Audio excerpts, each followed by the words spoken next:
Hello, y'all. So this is what the second week that I've been putting my weekly energy updates out on YouTube, and this week feels, and you know what? You're gonna hear me say that this week feels huge. It does. Every week seems to feel bigger and bigger than the last week to me lately, and that's okay. I think that's the way the energy is shifting, moving, and growing and lifting us up.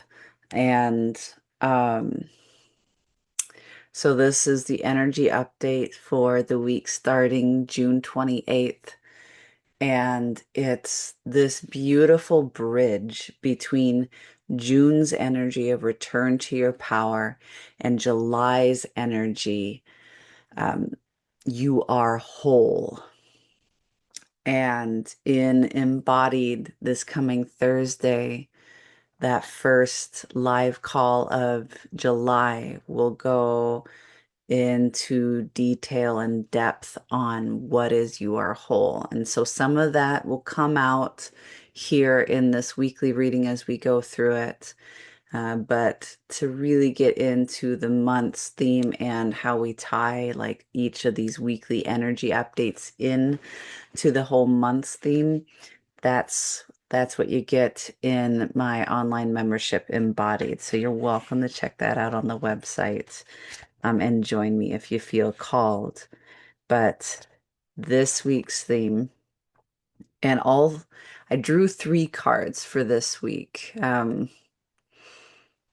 And as so often happens for me when I do this, I just let however many cards want to show up, show up. I feel like there's been a week where just one has shown up, but maybe that's not true. Maybe for the weekly reading, we're having more. But oftentimes it's three. Not always, though. I know the number can change, but this week, all three came from the Osho Zen Tarot uh, deck. So that would be the deck if you're interested in it. And this is the theme for the week. Rebirth.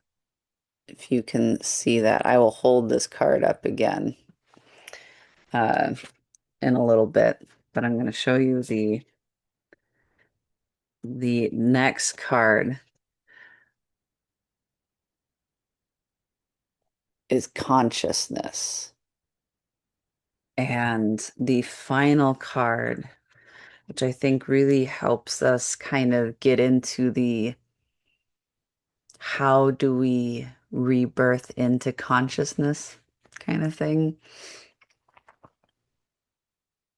And it's, come on, the burden. And I do love the illustrations in these cards.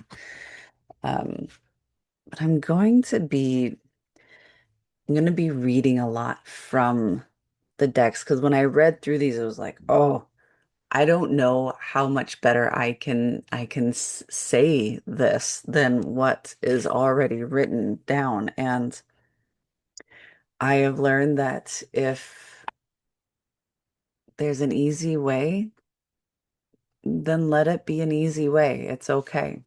So I'm gonna first just I'm gonna paraphrase a little bit while I'm holding this up. So hopefully this is going to come on, focus in. So rebirth. So hopefully here you can see the camel here. This is where we're starting. And so all three of these cards are in the cloud, or you can think of it as air, element of the deck. And these all represent like the mind. And so the camel in this card, in this mind suit, represents kind of like being kind of like depressed, asleep, uh, not conscious for sure. And you just kind of in the way that the book describes it is you're a camel and you think that you are a mountain. You think that you are the pinnacle, and you are not. But it's a very unconscious, egoic driven state. All right. It's where we kind of, most of us all kind of start out, not necessarily start out from birth, but in our adult lives, it's kind of where we all start out for the most part. And we can also certainly fall back into it. And then let me come back into focus.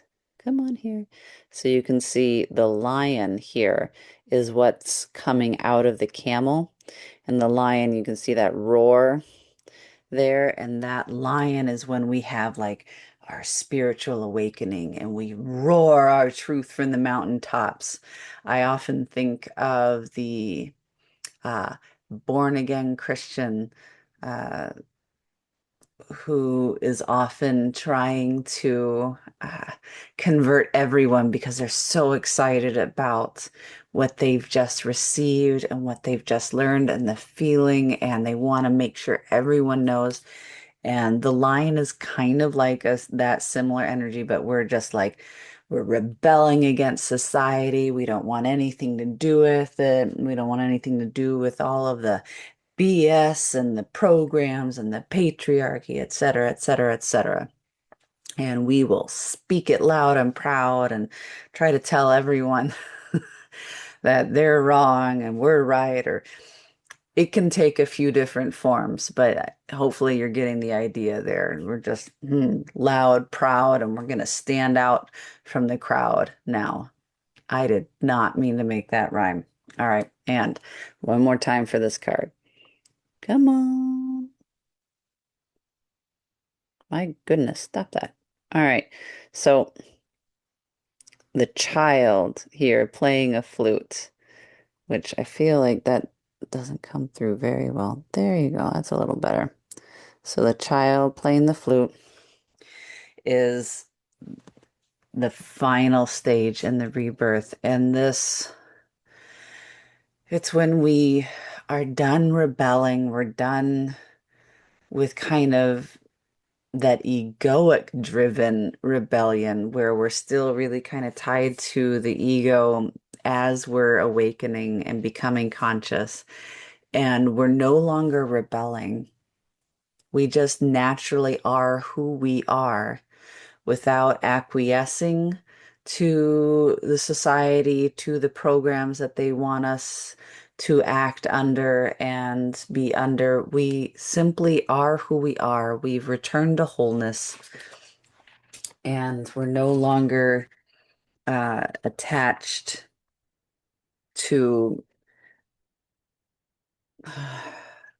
to the illusions in the world, I should say. So let's see. So, yeah, here's what it says. Finally, the child emerges neither acquiescent nor rebellious.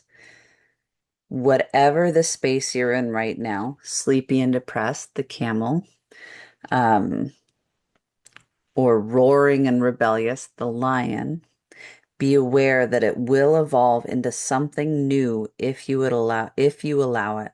It is a time of growth and change. And this Zen deck goes really deep. And for me, I think if I had looked at this deck and tried to understand it or get something really out of it when I had first started my spiritual awakening, I wouldn't really have understood it. So I'm going to read part of this because they have the description, which I just kind of read the end part of the card, which is beautiful and has its own insights. And then they have a deeper description that comes from Osho, this Zen teacher who I think he died in the 90s, if I remember when I looked him up, but it's transcripts from his talks. So if you've ever read the teachings or listened to the teachings of an Eastern philosophy or religion teacher. So whether it be from Zen or Buddhism or Hinduism, a yogic tradition, anything like that, I feel like the way they speak is not readily understood by us in the Western mind. I cannot speak for those who grew up in that Far East and the Asian cultures growing up with this stuff. I don't know if it just makes more sense for them naturally, but we'll discuss this as we go. So, in Zen, you are coming from nowhere and you are going to nowhere. You are just now here, neither coming nor going. This is very much the present moment, being present in the now. Everything passes by you. Your consciousness reflects it, but it does not get identified. When a lion roars in front of a mirror, do you think the mirror roars? Or when the lion is gone and a child comes dancing, the mirror completely forgets about the lion and starts dancing with the child. Do you think the mirror dances with the child? The mirror does nothing, it simply reflects. Your consciousness is only a mirror. Neither do you come nor do you go. Things come and go. You become young, you become old, you are alive, you are dead. All these states are simply reflections in an eternal pool of consciousness. So that is Osho's words on rebirth in this deck. And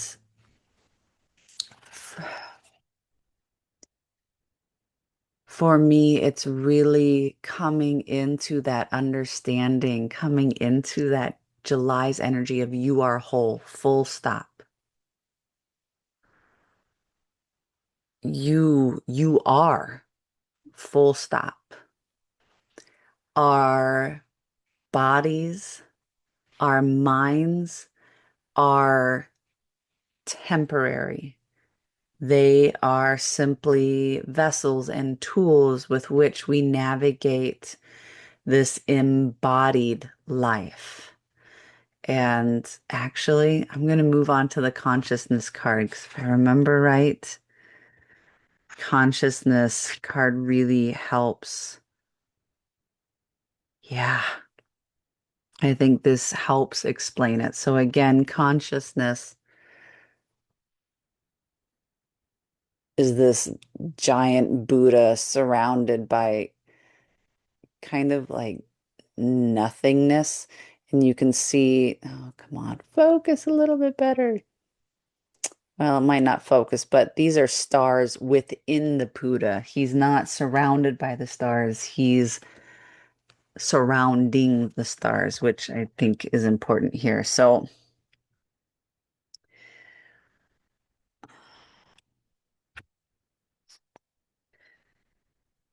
this card of consciousness shows a vast Buddha figure. He is so expansive, he has gone even beyond the stars, and above his head is pure emptiness. He represents the consciousness that is available to all who become a master of the mind and can use it as the servant it is meant to be. That is, I'm going to say that again. When you're really embodying consciousness, you become a master of the mind and you can use it as the servant or as the tool that it is meant to be. Most of us live our entire lives with our mind being our masters over us. That is not the way it is meant to be. Absolutely not. Our mind is a tool. It is here to serve us, not to be the master over us. When we were little and we were trying to survive in this world and learn how to be in this world and figure out our place in this world, because this world is so full of illusions and half-truths and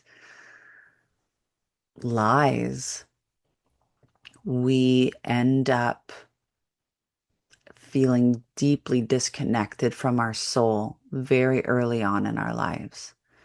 And when that happened, whenever that happened for you, and it was a little gradual, but there was probably like a particular instance that really helped shift that needle. Um, your mind was like, crap, I'm supposed to serve this one, but there's no one here to serve. What am I gonna do? Okay, I guess I'll take over. I'll do this. I'm gonna do this. Your mind was never equipped to lead you the way it has been leading you your entire life. It was never meant to do that. And it has been doing the best job it can to lead you through your life. But if you want to know why you've struggled, why there's been so much suffering in your life, why things have happened the way they have when you could have swore they should have been better, is because your mind was never meant to be the one to lead you through this life. It's your soul, your consciousness, your connection to God, to the divine. That's what's supposed to lead you. The mind is simply meant to be a servant. So now we have to shift into consciousness. Let me read some more here. So this, um, when you choose this card, consciousness, it means that there is a crystal clarity available right now, detached, rooted in the deep stillness that lies at the core of your being. There is no desire to understand from the perspective of the mind. The understanding you have now is existential, whole, in harmony with the pulse of life itself. Accept this great gift and share it. And what Osho has to say is we come from the unknown. Excuse me. And we go on moving into the unknown. We will come again. We have been here thousands of times. This is kind of that, kind of tying into the rebirth, but the multiple lives, the reincarnation. And we will be here thousands of times more. Our essential being is immortal, but our body, our embodiment, is mortal. Our frame in which we are, our houses, the body, the mind, they are made of material things. They will get tired. They will get old. They will die. But your consciousness, for which Bodhidharma used the word no mind, and Gautam Buddha has also used the word no mind, is something beyond body and mind, something beyond everything. The no mind, or your consciousness, is eternal. It comes into expression, which is the body, the mind, and goes again into the unknown. This movement from the unknown to the known and from the known to the unknown continues for eternity unless someone becomes enlightened. Then that is his last life. Then this flower will not come back again. This flower that has become aware of itself need not come back to life because life is nothing but a school in which to learn. He has learned the lesson. He is now beyond delusions. He will move from the known for the first time, not into the unknown, but into the unknowable. Consciousness, this card, this rebirth into the child, if you will, and into the consciousness is that returning to wholeness. If you think about it as we come into this life and our past lives and future lives to learn, to grow, to move closer back to the source of everything, to God. When we remember fully and wholly who we are, when we return fully to God, we don't come back into individuated expressions like we are living right now. And this life is a big catapult for us getting closer to that, what Osho calls enlightenment, closer to that last life. Most of us probably won't reach that in this life, but I don't know. I certainly don't want to assume, right? I think the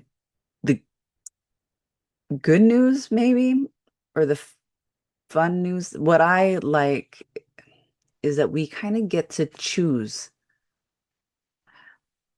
how many times do we want to come back. You can think of this as a place where we learn lessons, or you can think of it as a playground. Um, and yeah, the playground certainly holds some dangers, and it's not necessarily always easy, but our consciousness doesn't suffer the way our body and our mind does. It doesn't register what we go through, our body and mind, the same way that our these mortal aspects of ourselves do. So, all right, final card, the burden. So if you remember, so it's this, oh, come on, focus. So the burden, you can see this guy is carrying this pompous ass, wearing this imperious rooster on his head. And this burden's like, go, you will do whatever. What I say, and let's read about this and then talk about it. I think this card does so much, I think, for pulling together this rebirth theme, the consciousness coming into wholeness, really continuing that return to our power. And the burden card, I think, really explains the roadblocks to it. And thus, once we see those roadblocks, how do we go around them, over them, through them? How do we break them apart, etc.? However you want to think of that. So when we carry a load of shoulds and shouldn'ts imposed on us by others, we become like this ragged, struggling figure trying to make his way uphill. Go faster, try harder, reach the top, shouts the foolish tyrant he carries on his shoulder, while the tyrant himself is crowned with an imperious rooster. If life these days feels like just a struggle from the cradle to the grave, it could be time to shrug your shoulders and see what it feels like to walk without these characters on your back. You have your own mountains to conquer, your own dreams to fulfill, but you will never have the energy to pursue them unless you release yourself from all of the expectations you've gathered from others but now think are your own.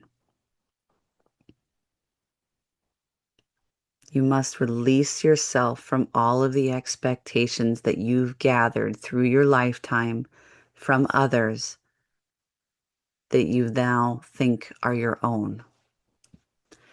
Chances are they exist only in your mind, but that doesn't mean they can't weigh you down.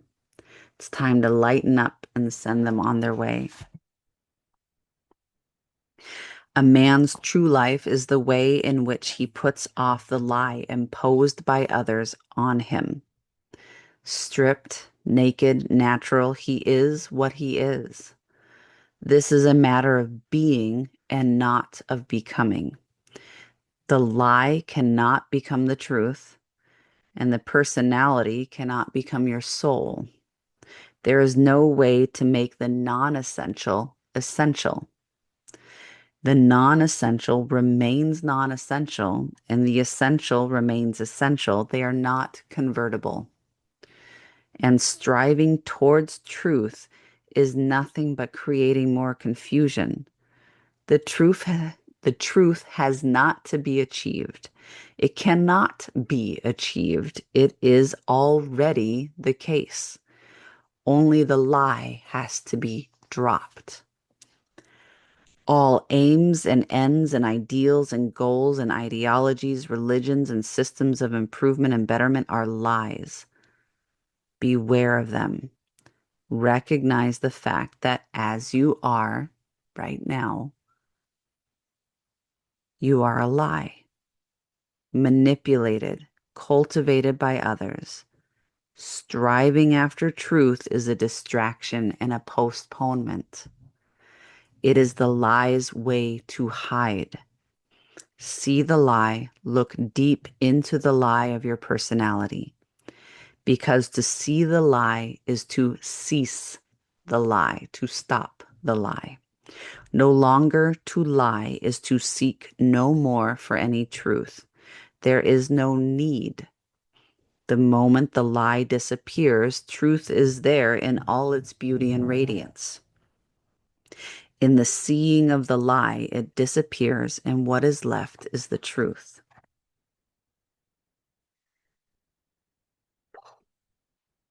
I don't know.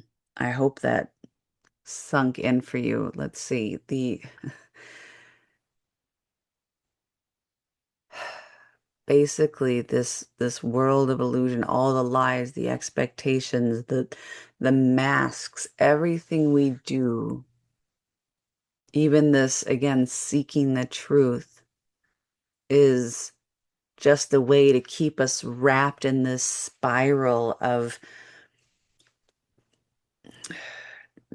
darkness, of staying asleep, staying unaware, staying unaccountable to our own power, to our own wholeness, our own consciousness, to keep us from rebirthing. And so when you start to really recognize that and see that as it is, then you start to then actually see the truth that has been available for you the whole time. It's right there in front of our faces. We simply have to take the lie off from our lens or take the lenses off. Take the glasses off. Stop relying on them to show you the truth when they are designed to only show you the lie and start to see the truth. For me, I think that I remember when, if I just understood why something was the way it was, then there was automatically this shift and I could like figure something out. I could, I would get it. If I understood the why, then I could make the change, as it were. And as I move through my spiritual awakening, it's not so much understanding why anymore. I've kind of dropped the need to understand why, but now I just want to see what is. And if I can see the lie, then I can see the truth. Because, like the book said, to see the lie is to cease the lie. When you see the lie, it goes away. It's no longer hiding your ability or preventing you from being able to see the truth. It's the truth is there. It's like I see the lie. Okay, so now that I see it, it's no longer blocking my vision. So we're coming into rebirth. Again, these are weekly energy updates that all tie into our monthly energy themes, but these are not just for this week or just for this month. These are building and they will still be here ready for you to access when you are ready to access it. So don't get hung up on when I release this video or what week or month it is, and just know that like this video, you might be watching it the week I release it, and it may not be landing very well, and you might feel called to come back to it several weeks or months later and be like, yes, now I get it. That's fantastic. You're ready for the energy and you're ready to meet it where it is, and it's there because we exist in the now and the time, so past, future, even present time is technically part of the illusion, is part of the lie. It's a construct that we've created to keep us bound in these physical bodies, in this embodiment. But that was something that we agreed to as part of our playground, our learning experience. So it's all right to play with it. But hmm, I hope this meets you exactly where you need it, whenever you find it. I really recommend sitting in silent meditation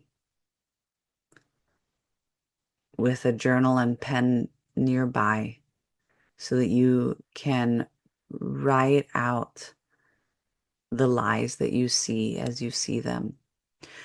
Write out the expectations that you have for yourself or that others have for you so you can see them clearly and you can start to excavate those expectations you have for yourself. Are those your expectations or are they someone else's that you've assumed over time are your own? What what does your soul, what does your heart expect from you versus your mind? All right. I love you very much. I will chat with you again on the daily readings, and I'll see you again next week for the weekly energy update. And of course, on Thursday for the embodied live call. If you are watching this the week that it comes out, I'll be doing that July energy update, and we'll go a little bit more into this rebirthing and how that brings us into the You Are Whole theme for July.